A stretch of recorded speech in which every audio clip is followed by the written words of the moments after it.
Sementara itu salah satu tersangka dari klaster 2 di kasus ijazah Jokowi, Rismon Sianipar, mengaku ada kekeliruan dalam penelitiannya yang tertuang dalam buku Jokowi's White Paper. Rekan Roy Suryo ini akhirnya meminta maaf kepada Jokowi sekaligus memutuskan penyelesaian perkara lewat jalur restoratif justice. Lalu bagaimana kelanjutan kasus ijazah Jokowi?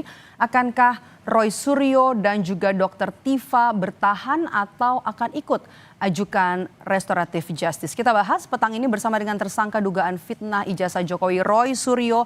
Sudah di sebelah kanan saya, dan juga Ketua Umum Jokowi Mania, Andi Aswan.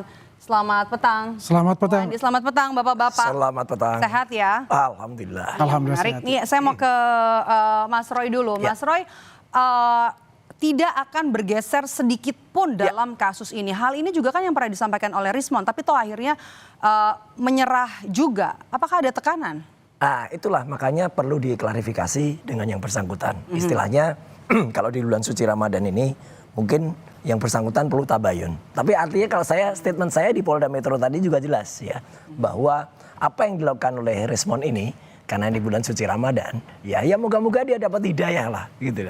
Moga-moga ya atas sikapnya ini. Biarkan saja ya, bahwa kami mengatakan, ya saya terutama mengatakan tidak akan mundur 0,01% pun. Ya, kenapa? Karena itu sisanya yang 99,9%. Gitu ya. Tidak akan mundur, dan insya Allah kami semua tetap amanah. Jadi ada tekanan nggak, Mas Roy? Oh, kalau tekanan dari dulu tekanan, dan disinilah kelihatan mana yang ditekan melembek, ya, mana yang kemudian ditekan tetap kuat. Insya Allah rakyat bersama kita, insya Allah Tuhan Yang Maha Kuasa juga membersamai kita. Clear. Gitu. Oke, saya mau ke Bung Andi. Bung Andi, kita tahu kan Rismon sangat berapi-api begitu ya untuk bisa menginvestigasi ijazahnya Pak Jokowi, skripsinya Jokowi. Kalau tiba-tiba diajukan restoratif justice ini menimbulkan tanda tanya, kok bisa layu sebelum berkembang? Ya, ini memang menarik, berita besar juga. Saya seminggu yang lalu memang ditelepon oleh Pak Jokowi melalui ajudan mengenai permintaan restoratif justice dari Rismon. Dan saya bertemu dengan Bapak itu hari Jumat di Solo. Jumat kemarin. Okay. Kita berdiskusi tentang permintaan dari saudara Rismon untuk restoratif justice ya. Banyak aspek yang kita diskusikan itu, baik aspek politik dan sebagainya. Karena biar bagaimanapun juga kita kan juga memperkarakan mengenai ijazah yang diduga palsu ya, S2 dan S3 di Yamaguchi itu. Itu kan juga salah satu yang perlu kita diskusikan juga. Dan selain itu juga secara pribadi saya juga ada yang kita laporkan di Polres Jakarta Selatan. Ya, memang dalam KUHP baru kan memang ada tersangka mediasi dan kemudian restoratif justice untuk itu. Kalau memang seorang peneliti tidak semuanya itu adalah absolut benar kan, pasti ada kesalahan-kesalahan yang dibuat. Kalau kita tinjau dalam aspek dari ilmiah atau ilmuwannya kan begitu. Nah, kalau dikatakan apakah permintaan restoratif justice ini sekonyong-konyong, ya saya tidak tahu, itu ada haknya dia kan. Tapi dia memanfaatkan itu, ya kalau ada tekanan saya rasa tidak ada tekanan untuk itu. Saya jelaskan tidak ada tekanan untuk itu. Kalau misalnya Sudah dijawab nih. ya, tidak ada tekanan untuk itu haknya dia. Tidak ada tekanan ya? Karena kita juga kaget, karena Pak Jokowi juga kaget.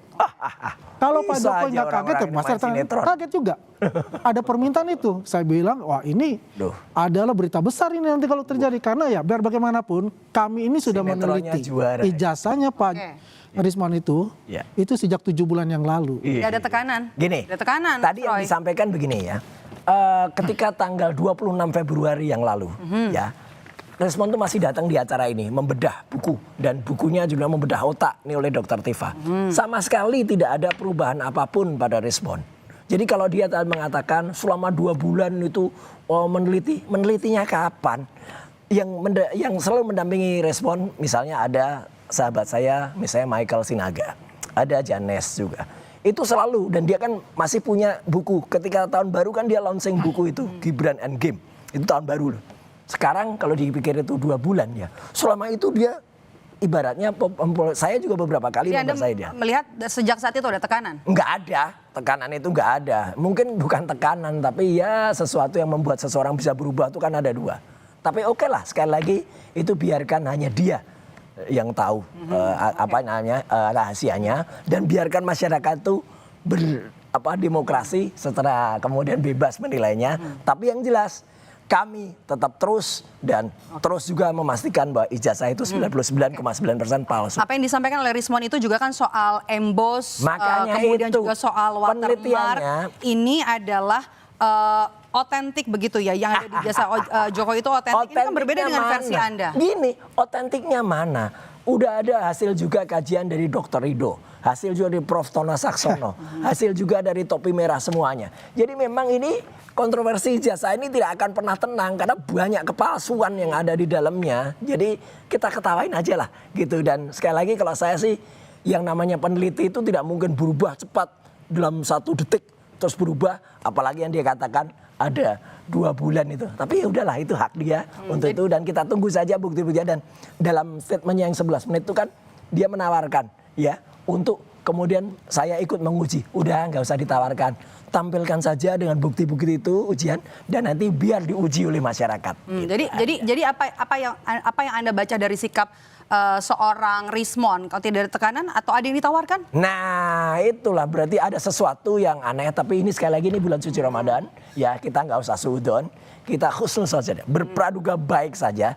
Ya moga-moga baik. Dan moga-moga itu diterima. Itu berkah lah bagi Rismon gitu ya. Di bulan suci ini fitrah. Andi ada yang ditawarin nggak sama Pak Jokowi? Tidak ada yang ditawarkan oleh Pak Jokowi. Ya, kita lihat begini aja. Pak Jokowi ini seorang negarawan ya. Dan dia ini kan hatinya kan terbuka sekali. Bagaimana dengan Egy Sujana dan Damai Rubis.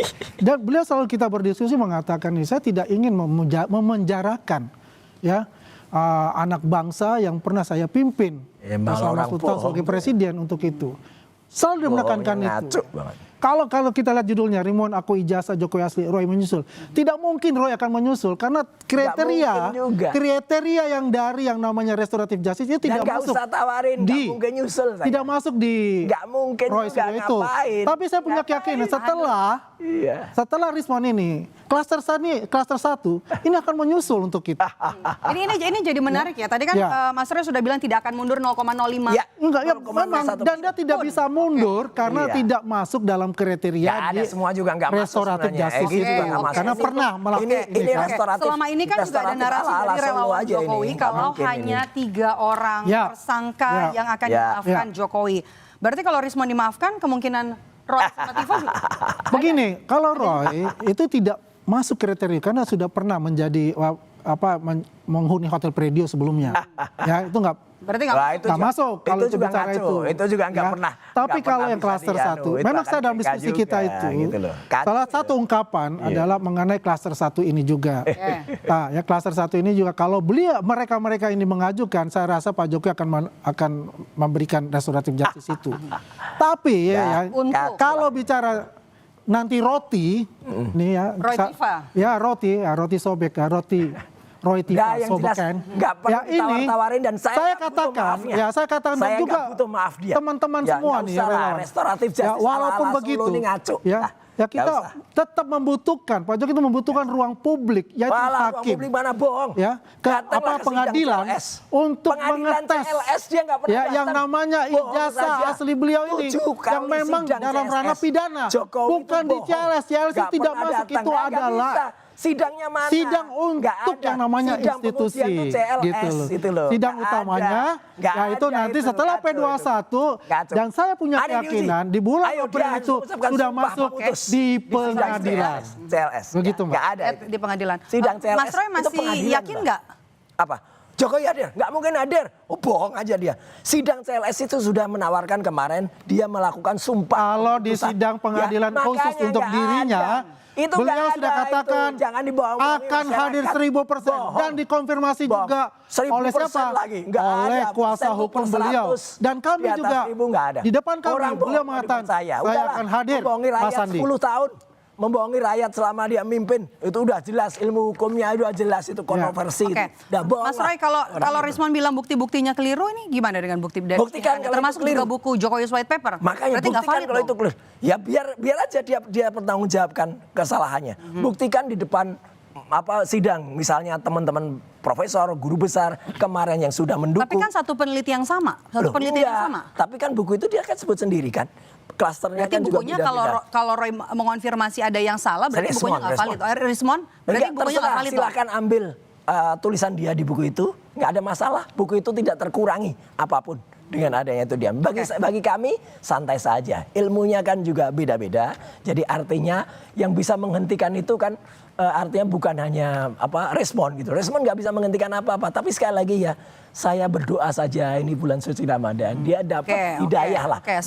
Tercerahkan nanti. Sekarang tinggal Anda nih, Roy Suryo dan juga Dr. Tifa yang memilih terus maju. Apakah Anda masih dengan bukti-bukti penelitian Anda meski Rismon sudah mengakui kalau itu kan asli? Kami tidak akan bergeser, apalagi sudah didukung dengan banyaknya ahli-ahli dan juga tidak hanya ahli biasa. Itu ada profesor, doktor yang benar dan juga yang lain-lain yang ada di belakang kami. Jadi itu clear saja, kita nikmati saja ini dan sampai kalau guyonnya masyarakat tuh sampai Iran dan Amerika saja menyatakan ini tidak akan berhenti ya sebelum Jokowi menunjukkan ijazah asli. Itulah. Saya mau ke Jadi terus Bang Andi. Bang Andi kan ada pertemuan sore ini. Ada tamu spesial yang Pak Jokowi bilang kita tunggu tamunya. Di Solo di rumahnya Pak Jokowi. Rismon. Iya, kan sudah dikatakan juga oleh pengacaranya bahwa mereka akan bertemu dengan Pak Jokowi hari ini Rismon ya? Rismon dan pengacaranya kan. Dan pengacara Pak Jokowi juga sudah diminta untuk hadir di sana. Kemarin kita salah satu pengacara sandiwaranya, Mbak. Pak Jokowi itu sama-sama di satu stasiun TV sebelah dia mengatakan itu untuk itu. Ya buat kami ya relawan semua ya. Suatu keputusan apapun yang telah nanti diputuskan oleh Pak Jokowi ya kita mengikuti untuk itu. Yang jelas begini, bahwasanya untuk ijazah itu sendiri kan ada case yang lain juga ya kan, case yang lain juga itu mengenai ijazah yang diduga palsu milik Rismon itu yang di Yamaguchi itu juga. Tapi kita melihat dari aspek yang saya katakan tadi bahwa Pak Jokowi ini ada seorang negarawan dan mempunyai hati yang besar ya untuk memaafkan anak bangsa yang ingin meminta maaf kepada beliau. Ya, proses-proses hukum di luar dari kasus ijazah beliau ya ini tetap dong harusnya dilaksanakan. Ya udah benar itu. Ya, karena itu begini, masalah ini adalah berbeda case juga karena case yang satu ini ada case masuk kriminal untuk itu. Udah, ya. Tapi yang jelas begini, tetap saya salut lah ya bahwa Rismon itu akhirnya mengakui ya kapasitas dia mengatakan bahwa dia seorang ilmuwan, bahwa dia melakukan selama ini penelitiannya ini ya quote unquote itu adalah penelitian abal-abal menurut saya. Karena dari awal ya metodologi, hipotesis, ya sumber primernya, sekundarinya itu tidak sesuai dengan apa dari kaidah-kaidah ilmuwan. Ya, makanya kalau saya melihat ini ada kebimbangan dalam tubuh Roy Suryo dan kawan-kawan.